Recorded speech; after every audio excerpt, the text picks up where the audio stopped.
Nyaje Robito. Popo. Na wewe tuna masimu bwana. Unajua hii shughuli zako zenye mimi kukaribisha kwa nyumba yangu. Na unakaa tuna masimu. Kazi nilikuajia hiyo. Nilifanya. Yaani nimeamkia asubuhi nimefanya usafi hapo ni maana pia nimekuja shughuli yangu muhimu kwa simu sasa hivi. Unajua nyumba yangu mimi nataka nyumba yangu iwe safi. Sasa wewe ukisema shughuli muhimu kwa simu yako.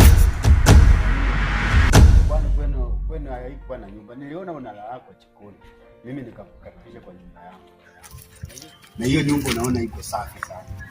Kwa hivyo unaona hii nyumba na kila wakati napika mahali. Sio kama huko kwenu. Maisha ya huko kwenu ukiingia kwa nyumba kwanza ukiingia kwa nyumba yangu na sasa hivi katoa na nje. Unaona nje viatu vina. Mtu anawaja viatu. Mimi napata umeingia na viatu. Sasa kufieka tu hapo mahali kidogo tu penye kufieka hapo na kufanya nini? Hiyo shughuli hata mimi mwenyewe naweza fanya. Sawa.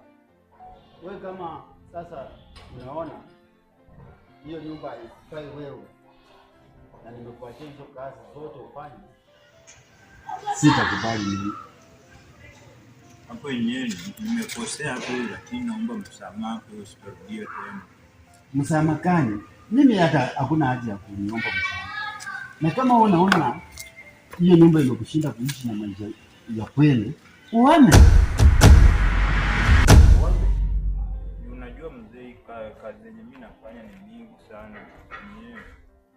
Hapo hiyo saa tena nafaa unaangalia tena upande wangu. Hapana, unajua hiyo nyumba kulingana na ile unaweza kodi nyumba. Hiyo nyumba unaweza kuwa unalipa shilingi 10,000. Na kazi ninafanya hapo hata haiwezi fika na shilingi 1,000. Sasa mimi nataka kuanzia leo utaongezwa kazi.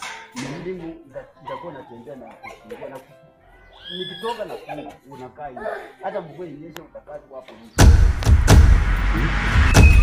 Ama kama inashinda uhame sasa.